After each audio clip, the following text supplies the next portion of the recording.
In the 1970s, John C. Sandy Burton, New Yorker and bad boy of the SEC, threw down old school with FASB over inflation.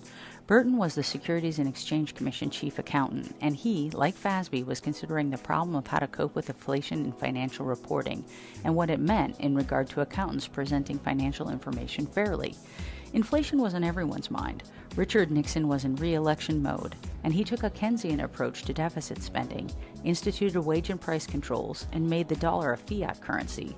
He also was pressuring his Fed chair not to raise rates. This easy money environment eventually resulted in double-digit inflation in the United States.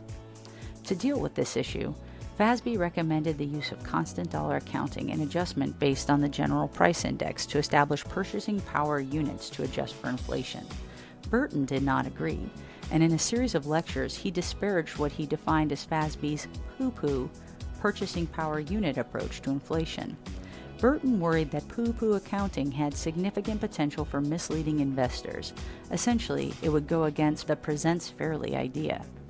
Burton felt about FASB's idea the way this lady feels about whatever food this is. Instead, Burton argued that inflationary adjustments should be made on the basis of a consumer index that would measure changes in the consumption power of distributions made to shareholders, should be based on replacement cost, and that the auditor had a role to play in the disclosure of significant financial information. So FASB and Burton were disagreeing about inflation and how accountants use the phrase presents fairly, like these two people from a free video I found online. Ultimately, Burton wanted financial statements taken as a whole and to articulate business results in a way that is easily understood by those who have a general familiarity with the accounting model.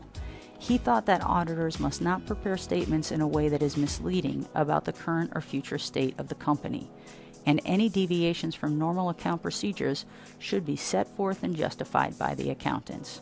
John C. Burton, bad boy of accounting. Now, back to inflation.